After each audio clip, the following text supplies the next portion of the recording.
Hello everyone, easy nursing classes में आपका स्वागत है। और आज का हमारा जो टॉपिक है नर्सिंग फंडामेंटल्स का, दैट इज अनीमा। तो आज हम अनीमा के बारे में डिस्कस करेंगे। तो एक क्वेश्चन कई बार अनीमा से पूछा जाता है किसी भी कॉम्पिटिटिव एग्जाम में, तो डिटेल में करेंगे अनीमा कितने टाइप का होता है। तो सबसे पहले अनीमा होता क्या है? It is the administration of a substance in liquid form. हम लिक्विड फॉर्म में कोई सब्सटेंस एडमिनिस्टर कर रहे हैं into the rectum for evacuation of the faeces और फॉर ड्रग एडमिनिस्ट्रेशन। फीकस को इवैक्यूएट करने के लिए लिक्विड फॉर्म में अगर हम कोई सब्सटेंस रेक्टम के अंदर एडमिनिस्टर कर रहे हैं तो दैट इज कॉल्ड अनीमा। ठीक है, या फिर हम कोई ड्रग एडमिनिस्टर कर रहे हैं तो that is also called the enema. Temperature कितना होना चाहिए, कितने टेम्परेचर पे हमें अनीमा देना है? तो टेम्परेचर जो रूम टेम्परेचर है that should be 40.5 to 43.3 degree Celsius. इतना टेम्परेचर होना चाहिए अगर हम अनीमा दे रहे हैं। और जो सॉल्यूशन का टेम्परेचर है वो कितना होना चाहिए? अगर अडल्ट है तो जो अनीमा सॉल्यूशन है उसका टेम्परेचर 105 डिग्री फ़ारेनहाइट होना चाहिए। और चिल्ड्रंस है तो उनमें जो टेम्परेचर है that should B 98.6 degree Fahrenheit. ये टेम्परेचर जो है वो सॉल्यूशन का टेम्परेचर है। और ये वाला जो टेम्परेचर है, किस टेम्परेचर पे हमें अनीमा जो है वो पेशेंट को देना है। उसके बाद हमारा आता है पोजीशन, कौन सी पोजीशन में हम पेशेंट को अनीमा देंगे। तो जो पोजीशन है सिम्स पोजीशन के अंदर अनीमा देंगे हम पेशेंट को। जो सिम्स पोजीशन होती है पेशेंट को हम लेफ्ट लेटरल भी इसको बोलते हैं, तो लेफ्ट लेटरल पोजीशन में अनीमा देंगे। क्योंकि जो सिग्मोइड कोलोन की पोजीशन होती है वो ऐसी ही पोजीशन होती है सिग्मोइड कोलोन की जिससे ग्रेविटी से जो अनीमा होता है वो इजिली जो होता है वो अंदर चला जाता है। उसके बाद क्वांटिटी कितनी होनी चाहिए अनीमा की? The quantity should be 100 to 250 ml तक। अगर 250 ml से हम ज्यादा क्वांटिटी में अनीमा दे रहे हैं तो that cause the abdominal distension, that cause the peristalsis. ठीक है, तो इससे ज्यादा क्वांटिटी नहीं होनी चाहिए। फिर आता है हमारा ट्यूब कितनी इंसर्ट करेंगे। जो अनीमा देने के लिए ट्यूब इंसर्ट करते हैं तो 3 टू 4 इंच अडल्ट के अंदर, 2 टू 3 इंच चाइल्ड के अंदर और 1 टू 1.5 इंच किसमें इंसर्ट करेंगे हम? इन्फेंट्स के अंदर। ठीक है, इससे भी कई बार क्वेश्चन पूछा जाता है कितनी ट्यूब इंसर्ट करेंगे, यहाँ से क्वेश्चन पूछा जाता है पोजीशन कौन सी देंगे। उसके बाद है हाइट आती है। हाइट कितनी हाइट पे हमें सॉल्यूशन को हैंग करना है? तो 30 सेंटीमीटर नॉर्मल हाइट होनी चाहिए या फिर 12 इंच होनी चाहिए। क्लिंजिंग अनीमा दे रहे हैं तो 30 टू 45 सेंटीमीटर होनी चाहिए और इंचेस में देखें तो 12 टू 18 इंच होनी चाहिए। उसके बाद अगर रिटेंशन अनीमा हम दे रहे हैं तो वहां पे 20 सेंटीमीटर तक हाइट होनी चाहिए और कितनी होनी चाहिए? 8 इंच तक होनी चाहिए हमारी। तो ये डिफरेंट टाइप की अनीमा है कि अगर नॉर्मल हाइट पूछी जाती है तो that should be 30 centimeter. Cleansing enema में पूछा जाता है तो 30 टू 45 सेंटीमीटर। रिटेंशन अनीमा में अगर पूछा जाता है तो 20 सेंटीमीटर तक जो हाइट है उस हाइट पे हमें जो सॉल्यूशन है उसे हैंग करना है। फिर जो इंसर्शन की आती है, यहाँ पे कई बार हम क्या करते होते हैं, स्पोस्ट्रीज जो है वो इंसर्ट करते हैं। तो जो स्पोस्ट्रीज हम रेक्टम में इंसर्ट करते हैं वो 4 सेंटीमीटर तक, इंडेक्स फिंगर के साथ जो है 4 सेंटीमीटर तक हम रेक्टम के अंदर स्पोस्ट्री को इंसर्ट करेंगे। उसके बाद अगर हम पेशेंट को अनीमा दे रहे हैं तो सबसे पहले जो एयर है उसको हम एक्सपेल कर देंगे एयर को, और उसके बाद ही अनीमा देंगे। नहीं, अगर एयर एक्सपेल नहीं करेंगे तो that cause the abdominal distension cause करती है। ठीक है, उसके बाद हमारा आता है अगर हम पेशेंट को अनीमा दे रहे हैं तो पेशेंट को थोड़ा सा जो है एब्डोमिनल डिस्कम्फर्ट पेशेंट को हो सकता है। एब्डोमिनल क्रैम्प्स जो होते हैं वो पेशेंट को आ सकते हैं। ये नॉर्मल होता है। तो हम क्या करेंगे, जो फ्लो रेट है उसको थोड़ा सा स्लो कर देंगे। अगर पेशेंट कंप्लेन कर रहा है एब्डोमिनल क्रैम्प्स की या फिर डिस्टेंशन की कंप्लेन कर रहा है तो जो फ्लो रेट है उसको थोड़ा सा स्लो कर देंगे। लेकिन पेशेंट अगर सीवियर एब्डोमिनल पेन की कंप्लेन कर रहा है, पेशेंट को ब्लीडिंग हो रही है, तो उस केस में हम क्या करेंगे, जो पेशेंट जो अनीमा है उसको स्टॉप कर देंगे। पेशेंट को अनीमा जो है वो हम नहीं देंगे। तो इन चीजों का हमें ध्यान रखना है अगर पेशेंट को हम अनीमा दे रहे हैं। उसके बाद हमारा आता है, इसके बाद टाइप्स ऑफ अनीमा, कितने टाइप का अनीमा होता है। तो सबसे पहले हमारा आता है इसमें क्लिंजिंग अनीमा। तो सबसे पहले जो क्लिंजिंग अनीमा है, क्लिंजिंग अनीमा क्या होता है?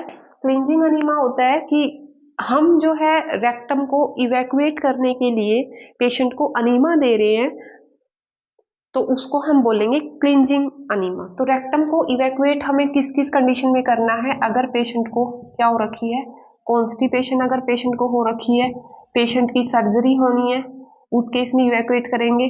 कोई डायग्नोस्टिक टेस्ट जो है वो पेशेंट का अगर हमें करवाना है तो उस केस में हम कौन सा अनीमा देते हैं, पेशेंट को क्लिनजिंग अनीमा देते हैं, जो रेक्टम है उसको इवैक्यूएट करते हैं। ठीक है, तो cleansing enema that is use to evacuate the rectum in case of constipation, in case of surgery, in case of diagnostic test. ठीक है, उसके बाद हमारा आता है tap water enema. Tap water enema में हम क्या करते हैं, सिंपल टैप वाटर है वो रेक्टम के अंदर इंसर्ट करेंगे, एडमिनिस्टर करेंगे। और टैप वाटर जो होता है वो क्या होता है, it is a hypotonic type of solution. Hypotonic solution होता है ये। तो हाइपोटोनिक सॉल्यूशन होता है तो ये क्या होता है, जो टिश्यू है वहां से इंटरस्टिशियल स्पेस के अंदर चला जाता है। तो इंटरस्टिशियल स्पेस में जाने के बाद ये क्या करता है, इसका रिस्क होता है, ये क्या कोज करता है, इलेक्ट्रोलाइट इम्बैलेंस कोज करता है, फ्लूइड एंड इलेक्ट्रोलाइट इम्बैलेंस, और सर्कुलेटरी ओवरलोड कोज कर सकता है। तो ये इसकी साइड इफेक्ट होता है। अगर टैप वाटर अनीमा हम दे रहे हैं, ये स्टूल को लूज कर देता है, लेकिन साथ के साथ क्या करता है, it is a hypotonic solution, it is absorbed in the interstitial space. और इंटरस्टिशियल स्पेस में अगर ये चला जाता है तो it cause the circulatory overload और फ्लूइड इम्बैलेंस ये कोज करता है, because tap water is a hypotonic type of solution. उसके बाद हम देते होते हैं normal saline enema.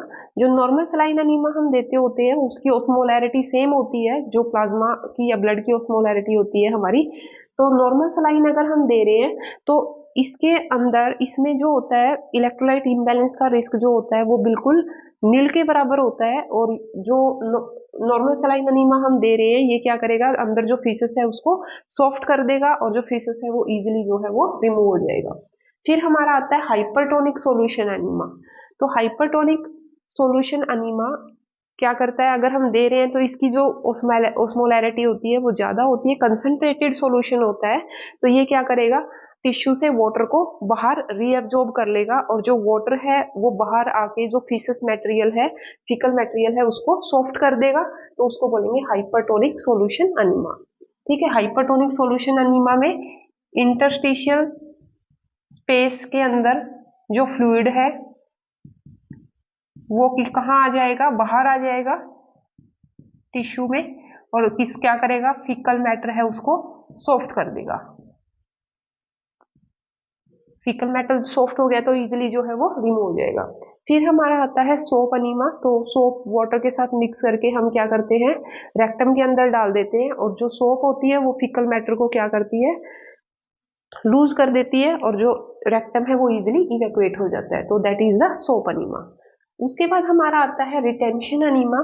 Retention enema में हम क्या करते होते हैं, कोई ऑयल या फिर कोई मेडिसिन रेक्टम के अंदर रिटेन करके रखते हैं, ऑयल या फिर कोई मेडिकेशन हम देते होते हैं रिटेंशन अनीमा के अंदर, और रेक्टम के अंदर इसको रिटेन करके रखते हैं कुछ टाइम के लिए, तो उसको हम बोलते होते हैं रिटेंशन अनीमा। ठीक है, तो मेडिसिन हम कौन कौन सी देते होते हैं, जो रिटेंशन अनीमा हम देते होते हैं उसमें हम मेडिसिन जो देते होते हैं पेशेंट को, एंटीबायोटिक्स देते हैं, एंटीबायोटिक्स, एंटी हेलमिंथिक्स,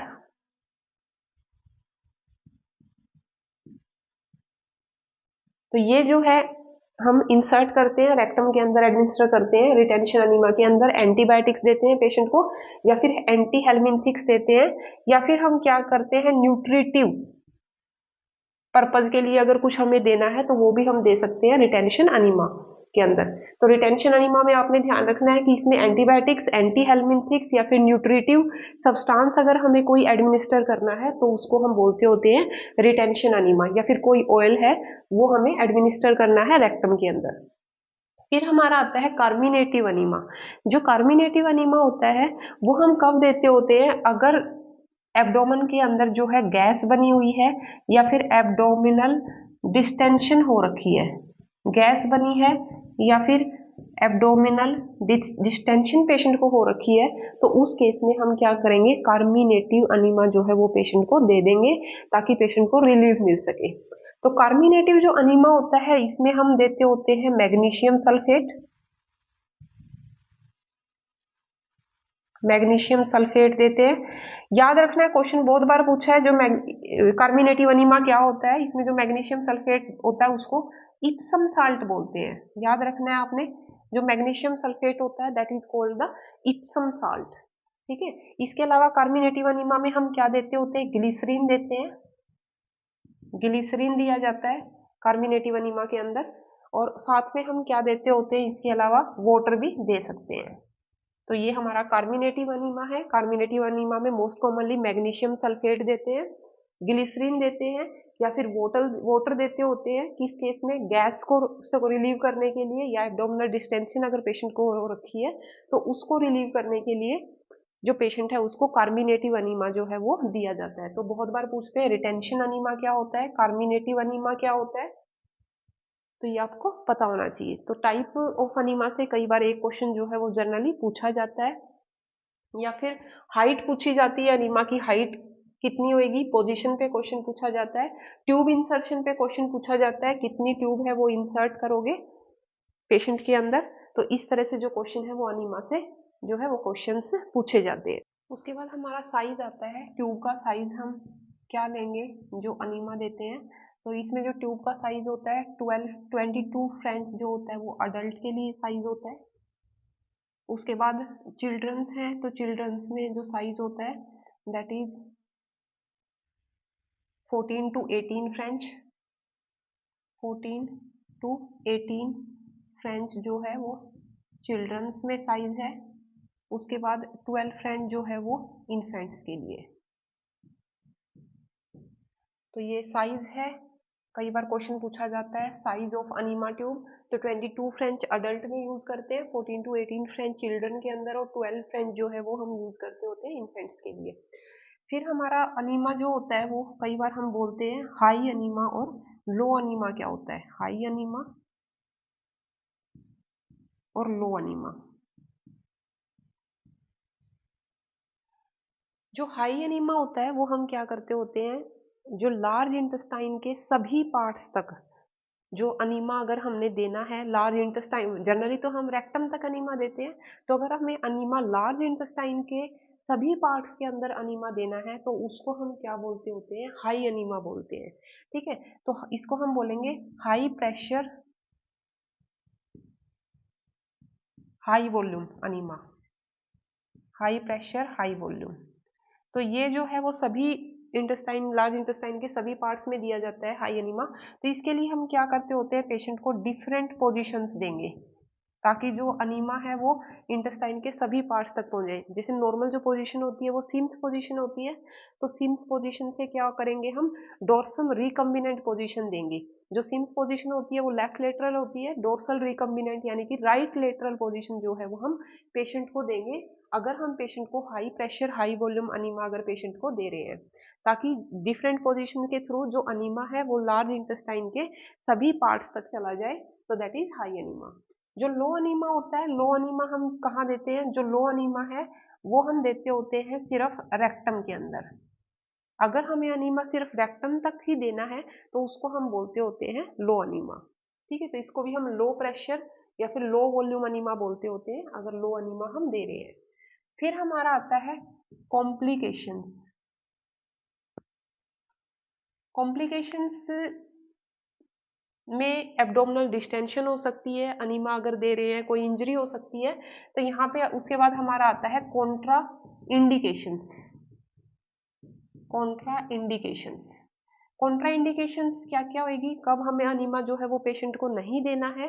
तो कॉन्ट्रा इंडिकेशन में सबसे पहले अगर पेशेंट को बाउल परफोरेशन हो रखी है तो अनीमा नहीं देंगे। पेशेंट को बाउल परफोरेशन हो रखी है तो उस केस में हमें पेशेंट को अनीमा जो है वो नहीं देना है। आईसीपी पेशेंट का बढ़ा हुआ है तो नहीं देना है। ग्लूकोमा का पेशेंट है उस केस में भी क्या होता है, इंट्राओक्यूलर प्रेशर रेज्ड होता है, अनीमा देंगे तो और ज्यादा रेज हो जाएगा, तो उस केस में भी हम नहीं देंगे अगर पेशेंट को ग्लूकोमा है। इसके अलावा पेशेंट की रेक्टल एब्डोमिनल सर्जरी हो रखी है, रेक्टल एब्डोमिनल, या फिर पेशेंट की प्रोस्टेट सर्जरी हो रखी है तो उस केस में भी नहीं देंगे अनीमा। या फिर अपेंडिसाइटिस का पेशेंट है उस केस में भी नहीं देंगे। These are the contraindication for giving enema. Bowel perforation, increase intracranial pressure, glaucoma अगर पेशेंट को है ग्लूकोमा है रेक्टल एब्डोमिनल या प्रोस्टेट पेशेंट की प्रोस्टेट सर्जरी हुई है पेशेंट की, उस केस में नहीं देंगे। अपेंडिसाइटिस का पेशेंट है तो भी हम पेशेंट को अनीमा नहीं देंगे। फिर हमारा आता है digital method of faecal removal. Digital method of removal of faecal matter. Digital method में हम क्या करते होते हैं, मैनुअली जो है वो फीकल मैटर को निकालते होते हैं। तो ग्लव्स डालते हैं और फिंगर के साथ जितना भी फीकल मैटर है फिंगर इंसर्ट करते हैं रेक्टम के अंदर, और जितना भी फीकल मैटर होता है वो सारा का सारा बाहर निकाल देते हैं। तो उसको हम बोलते हैं डिजिटल मेथड या फिर manual method of removal of faecal matter. तो मैनुअली रिमूव हम इसमें करते होते हैं। तो इसमें क्या होता है, जो वैगस नर्व होती है, कई बार वैगस नर्व स्टिमुलेशन हो जाता है ऐसा करने से। तो वैगस नर्व स्टिमुलेशन हो जाता है तो क्या हो जाता है, जो पेशेंट है उसका जो हार्ट रेट है वो डिक्रीज हो जाती है, और बीपी है जो पेशेंट का वो डिक्रीज हो जाता है ऐसे करने से। और डिक्रीज बीपी और पल्स होने की वजह से जो पेशेंट है वो कई बार हेडेक की कंप्लेन करता है, या पेशेंट है वो फेंट हो जाता है। ठीक है, तो ये सबसे ज़्यादा जो मेन कॉम्प्लिकेशन आती है तो वैगल नर्व स्टिमुलेशन की आती है। अगर हम डिजिटल मेथड यूज़ कर रहे हैं फीकल रिमूवल के लिए तो हमें इस चीज़ का ध्यान रखना है कि वैगस नर्व अगर स्टिमुलेशन हो जाता है तो पेशेंट का बीपी लो होके जो पेशेंट है वो फेंट हो सकता है। ठीक है, तो इस चीज़ का हमें ध्यान रखना है कि अगर हम ऐसा कर रहे हैं तो पेशेंट की कोई कार्डिक हिस्ट्री ना हो अगर हम मैनुअल मेथड यूज़ कर रहे हैं फीकल रिमूवल के लिए। तो that is all about enema. तो कैसा लगा आपको टॉपिक, कमेंट करके ज़रूर बताएं। पेज को लाइक करें, सब्सक्राइब करें। Thank you so much.